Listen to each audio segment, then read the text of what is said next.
Bonjour à tous et bienvenue dans ce nouveau C'est lundi, que lisez-vous? Alors, la semaine passée, je vous avais laissé, j'étais en train de lire Ne le dis à personne d'Harlan Coben. Donc depuis le temps, j'ai fini le livre. Je l'ai fini assez rapidement en fait.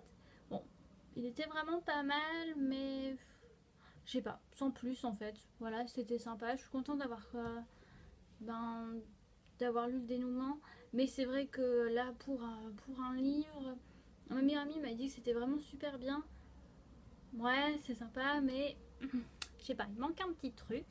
Du coup, pour l'instant, les Coben, je ne sais pas si j'en relirai de sitôt parce que j'en ai pas de toute façon d'autres dans ma bibliothèque. Donc la question ne se pose pas. Mais voilà, peut-être que je regarderai quand même le film. Maintenant, on verra bien. Ça dépend si le film est mieux que le livre ou pas.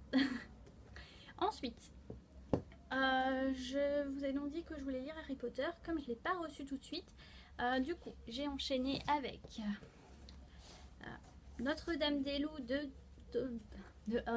Adrien Thomas. Désolée, là j'ai eu un petit fou. Du coup, ça, si vous avez vu ma vidéo Big Books Phobia Tag, vous avez compris. J'ai adoré. C'était une tuerie. C'est simple, c'est un bouquin. Il fait moins de 200 pages et pourtant, j'ai vraiment été happée dans l'histoire. Déjà, la construction, elle est vraiment assez spéciale. Et c'est vrai qu'à la fin de chaque chapitre, il se passait un truc, on était là, quoi? Et franchement, c'était trop bien. Trop bien. Vraiment. Bon, je sais qu'Harmonie veut que je lise. Là, celui que je dois encore lire, La geste du sixième royaume, je lirai peut-être parce que, ben, si ça se présente, je sais que dans la construction ce sera pas du tout comme ça, mais je veux dire si l'histoire, l'écriture, si ça se présente comme ça, je veux dire, je pense que ça peut vraiment être sympa. Mais sincèrement, si ça vous intéresse, lisez-le. Donc, pour rappeler le pitch, ça se passe en 1868, ouais, c'est ça. Donc, en Amérique, il y a un groupe qui s'appelle les Veneurs. C'est un ensemble de personnes, mecs, nanas, de tout âge, qui sont unis et qui combattent en fait les loups-garous. Et notamment leur chef, qui est Notre-Dame-des-Loups. Ils sont à sa recherche depuis pas mal d'années. Et là, en fait, on suit les membres du groupe et c'est vraiment super intéressant de voir comment ils évoluent, tout ça, quoi. Franchement, vraiment top. Voilà, je regrette pas mon achat aux Imaginales, je regrette pas ma lecture et j'espère sincèrement que l'auteur refera un ouvrage de ce style parce que là, franchement, la classe. Total. Je vais aussi écrire un article sur mon blog, je n'ai pas encore eu le temps de le faire. Peut-être que je le ferai encore cette semaine, à voir. Et sinon, j'espère que ça vous donne déjà envie de le lire, hein. Ensuite, j'ai enchaîné, comme j'avais toujours pas reçu Harry Potter, j'ai enchaîné avec Souvenirs perdus, l'étrangère, donc c'est le tome 1 de Samantha Bailey. Celui-là, je l'ai commencé parce que déjà, je l'avais acheté aux Imaginales, il me faisait déjà bien envie.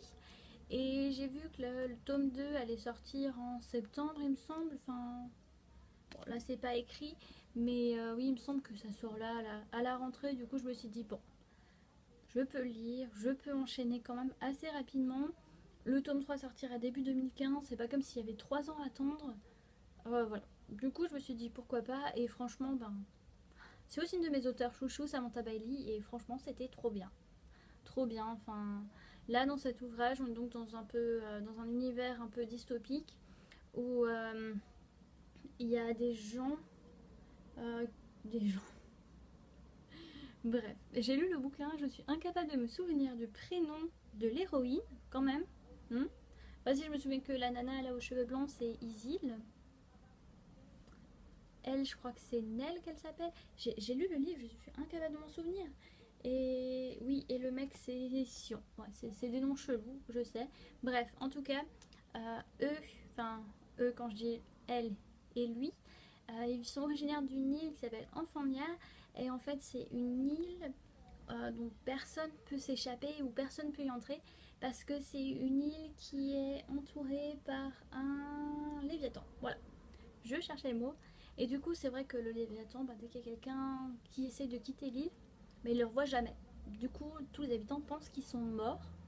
Mais c'est assez bizarre parce que, en fait, chaque année, ils font une célébration justement en l'honneur du Léviathan parce que pour les habitants de l'île, le Léviathan c'est un peu genre un dieu, un gardien Et donc chaque année, ils font une célébration à son attention et ils se disent que peut-être que cette année-là, ben, le Léviathan arrêtera d'être autour de l'île et permettra aux gens de sortir. Et justement, après la célébration, ben, il y a cette nana-là qui débarque sur l'île, personne ne la connaît, elle n'est pas de là et personne ne sait d'où elle vient parce qu'elle-même ne sait pas qui elle est. Et du coup, c'était vraiment super bien écrit. Enfin, ça se lit tout seul, c'est sur un petit pavé, il fait ouais dans les 330 pages. Enfin, voilà. Et franchement, enfin, c'était top. C'était vraiment top, ça s'y trop bien. En plus, la couverture, sincèrement, la couverture. Rien que pour la couverture, ça vaut le coup de l'acheter. Bref. Non, mais là, c'est. Dans ce tome, il se passe vraiment pas mal de choses. C'est vrai que j'ai pas envie de vous en dire trop, parce qu'au final, si je vous dis ce qui se passe un petit peu, même vers le début du livre, j'aurais l'impression de vous spoiler du coup. Il se passe pas mal de choses. Il y a quand même déjà pas mal de révélations, entre guillemets. Et c'est vrai que j'ai hâte de lire la suite pour voir si on en apprend plus sur ce qu'on a appris à la fin du livre. Donc voilà, franchement, si vous cherchez une lecture fantasy, jeunesse, limite dystopique, tournez-vous vers ça, c'est vachement bien. Donc pour ma lecture en cours, je suis, comme j'avais prévu de le faire, dans le tome 5 d'Harry Potter. Oui, c'est le sacré mouvement des bras, mais c'est quand même un sacré pavé. Il fait 1150 pages. Je suis là, vous voyez, j'ai pas lu grand chose. Mais bon, enfin, c'est Harry Potter, ça se lit tout seul. C'est vraiment top. Donc voilà, je pense que ça ne durera pas la semaine. Par contre, pour la suite, je ne sais pas encore ce que je vais lire. C'est une question que je me suis vaguement posée. Mais bon, je me dis, on verra bien à la fin d'Harry Potter ce que j'ai envie de lire. Donc bon, voilà, on verra. Dans tous les cas, je vous retrouverai lundi prochain pour un nouveau C'est lundi. Et sinon, j'ai vu des vidéos de tags qui me plaisent un petit peu, mais je me dis, ça fait que des C'est lundi, des tags sur ma chaîne. Mais bon, je veux dire, c'était vachement sympa. Donc, il y aura probablement une vidéo tag dans les jours à venir ou dans les semaines à venir. Donc, restez connectés. Bon, en tout cas, sur ce, je vous souhaite une très bonne semaine et à lundi prochain.